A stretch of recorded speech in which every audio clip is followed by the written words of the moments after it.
Good afternoon to everyone. And so my presentation is focusing on roads and especially on the needs for road data. And in my presentation I tell just a little shortly about Metsa teho and some background for this topic, and also about a couple of projects that we are dealing with at the moment. So Metsa teho, I guess at least some of you don't know it beforehand. So it's a research and development company owned by the Finnish forest companies. And we do research ourselves and also work a lot with our partners. And nearly for all of our projects, the final results are always available on our website. And here's also the list of our shareholders. So I guess at least some of them are familiar to you.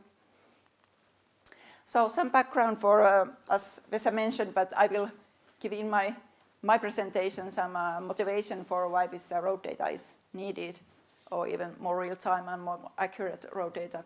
So as you can see, and most of you, at least in Finland, know that the Finnish wood consumption has now reached its new record. So that means that we use more roads, and that means that there's more need for road data.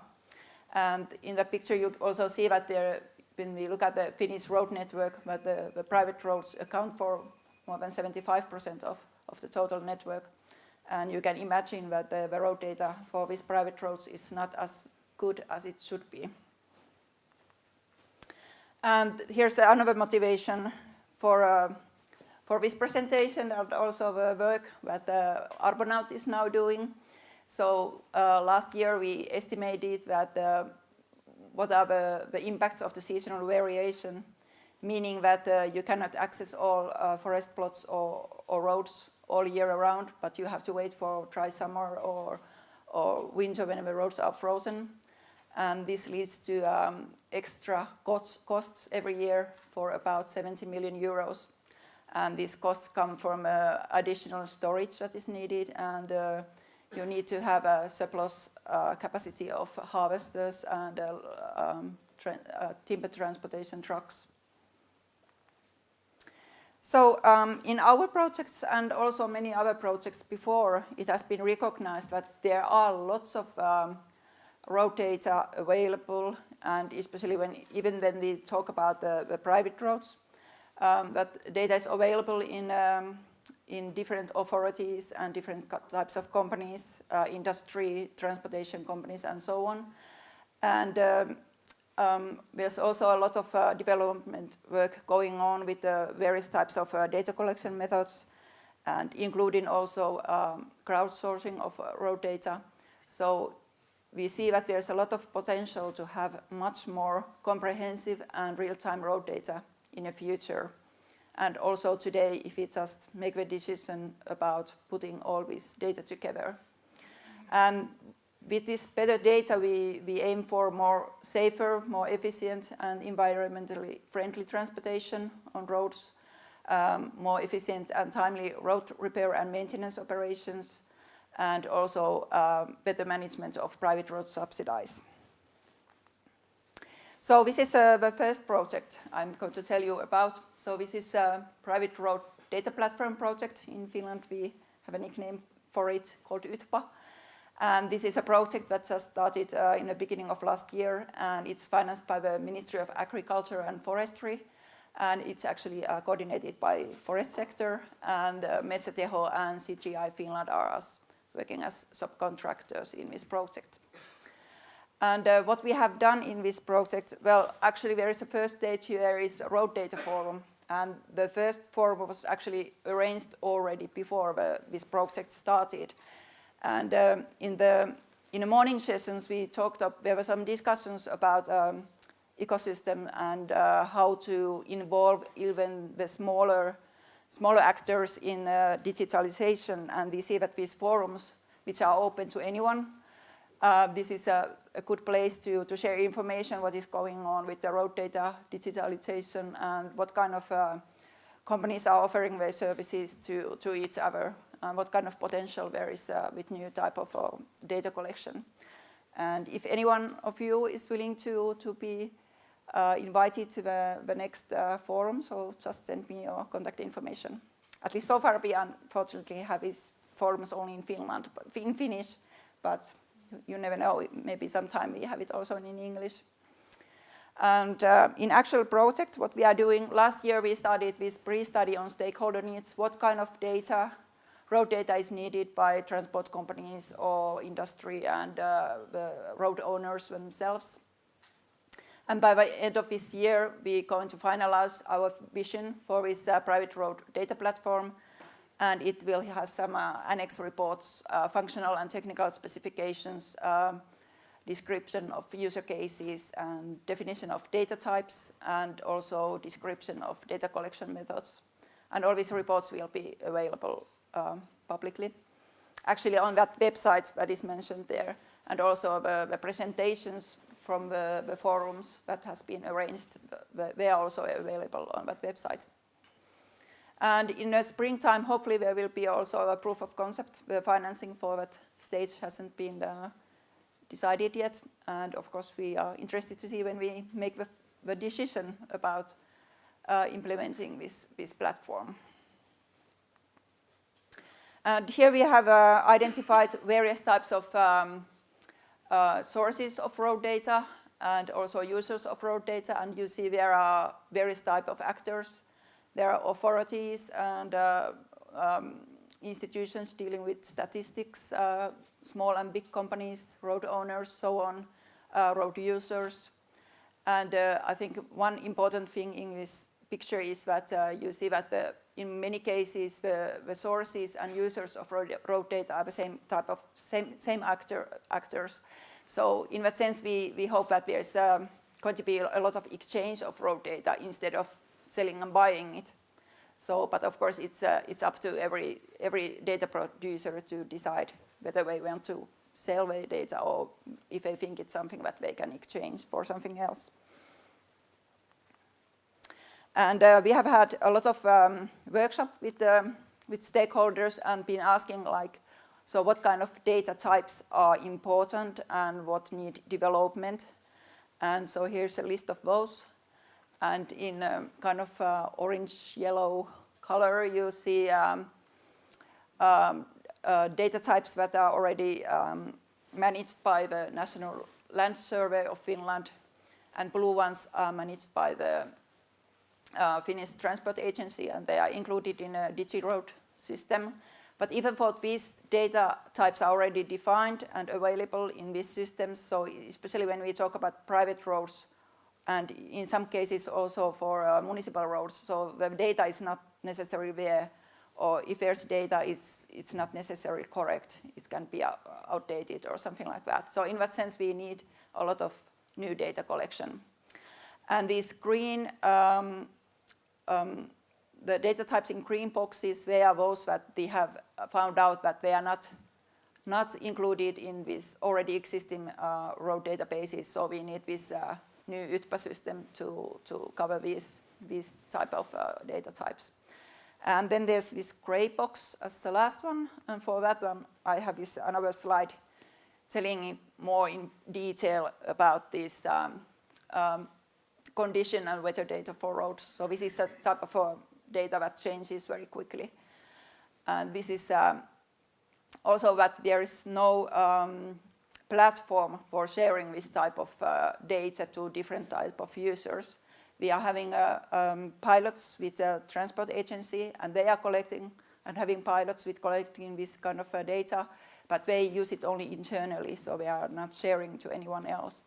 And so this is, that's why it's in gray color, because there's no decision yet or even a vision how this type of data could be shared among different types of actors. Of course, we hope that there's going to be just one platform for both for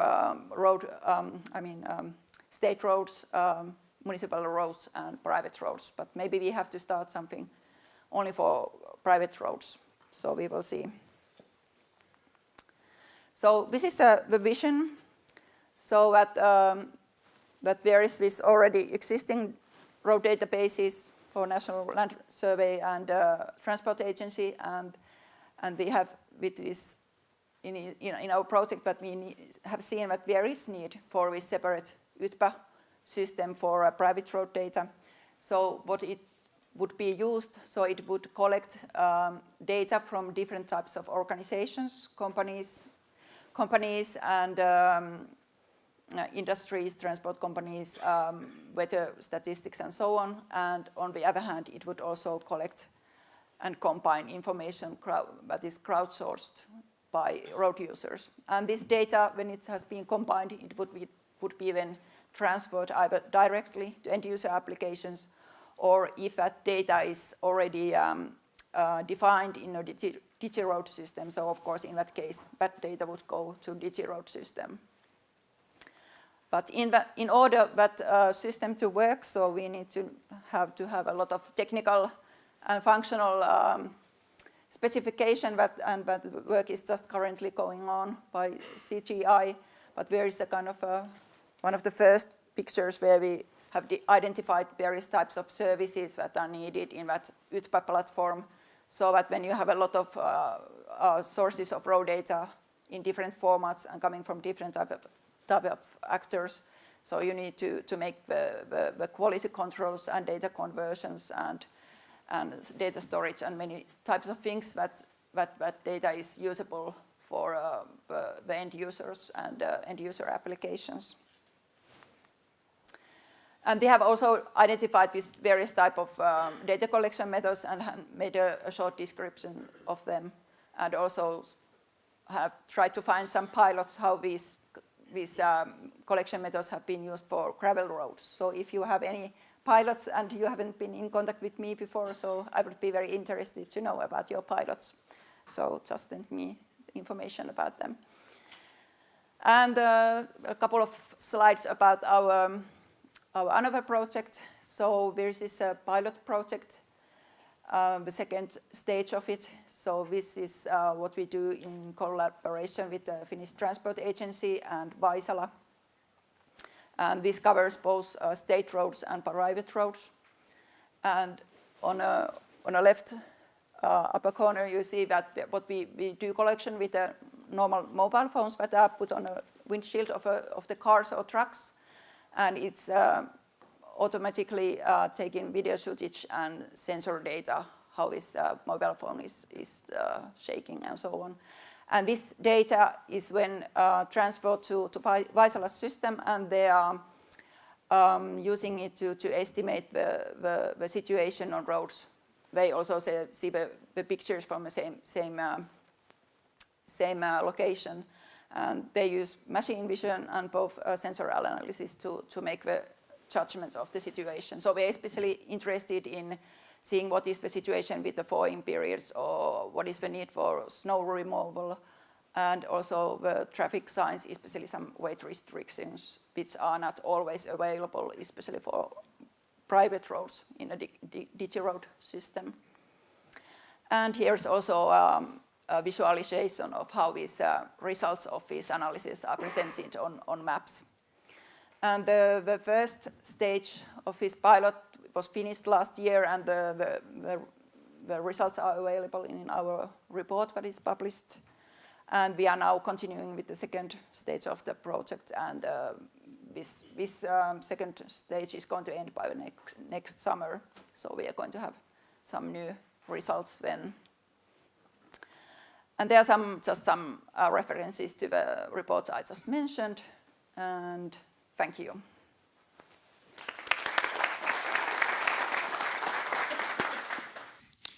This idea for this crowdsourced data collection on online situation on the roads is very interesting.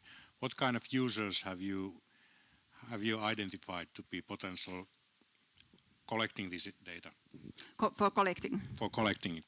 Well, it could be actually anyone who uses these private roads, but of course timber trucks are very good for it because they are operating 24/7 and all around Finland, and also on different parts of the road network. So that's why the transport agency is very much interested in working with us, because they know that the timber trucks, they go all over Finland.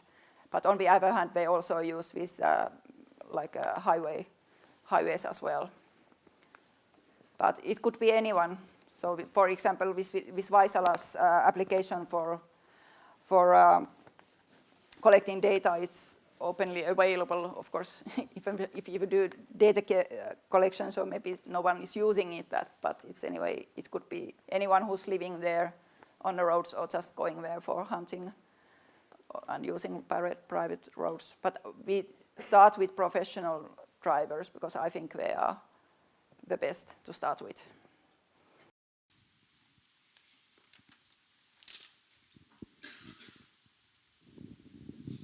Who is managing the data and where is it stored? Because you're accumulating large amount of data that's constantly growing, and how do you manage access to that data set? Yeah, this actually the questions we are just currently discussing about with this CGI who is doing this functional and technical specifications, and it's also a matter of because there's no organization yet for this UTPAP platform yet, so this is also what needs to be settled first as well, like what kind of services this the future UTPAC organization wants to have in that system. So there's lots of open questions about these details. So at this phase, we just try to identify the possibilities and have a vision what it could be in the best case. And then we, of course, have to also calculate the costs for different types of solutions, and then we will see what will happen next year or in 2 years. And of course, something more will come later on. But we saw a lot of questions that are still open. Any other questions? So I'm interested that you are collecting a lot of data. So how automatically you can generate something benefit for end user? So it's totally automatic, or do you need some hand process over there? Well, for this Vaisala case, so they have those maps, and actually just during next few months, we are having interviews with various types of companies. So they are transport companies, forest companies, also the operators who do winter maintenance and road maintenance. And so how could they actually use that data? What is needed so that it could be useful for them? So at least so far it seems that, okay, there's this Vaisala's map system, but it's because the companies cannot have like several maps and different systems, so it's a matter of integrating the results of this analysis to the present systems. So I think that's the solution that is needed in the future. But of course for pilot we are happy with just having the map that shows the situation on different parts of the roads. But yes, these discussions with end users are very important. Any other questions? I can use my voice. Try, be very noisy. Yes. Can it be used also for minimizing the cost of maintaining the roads, so that, for example, that the data can be useful when you are estimating that when there is start to do something preparations, or so that it can, let's say, help to estimate to start the maintaining of roads before the damages are bigger. Yeah, that's one of the reasons also the transport agencies interested in this, and also the big private road owners are interested in this, so that you try to do something before the roads get into too bad shape. So I think that's something where you can really save money. And also there's one aspect in this, that it now for example, transport agency pays a lot of money for that. There's a specific services that they go to do this kind of road condition survey, and they don't have any idea where to go, so they just go randomly to any direction. So this kind of video footage and this kind of automated evaluation of the road shape, so that helps with this kind of road condition surveys so that they don't go randomly to any place, but they get some kind of hints where might be something like really bad places. Florian Lang from GeoCastrel. I'm wondering, do you have a data protection problem if you scan the roads like that, like you're scanning other cars, numbers plates and stuff? Yeah, so this is a pilot. So at this point, it's all of this video footage is behind passwords and so on, so because it's a research and development project. So in that sense, you don't have to be so careful about that, but it is also a big question. And of course, if it really start to use it, so of course we have to, all the persons and register plates and everything that has to be anonymized. And also there's a problem with the private road data. Like, I mean, can we publish that in someone's road is in bad shape? So that is a big question as well. And there's also that the Finnish legislation about these kind of questions, it's not clear, and there are also in many other projects they have been recognized that there should be done something with the Finnish legislation, because there's a lot of interest in having this kind of data collection, and so something should be done. And also having some guidebooks and guidelines how to use. You don't always have to have a legislation, but also guidelines help that you avoid these kind of very bad cases of not taking care of personal data and so on.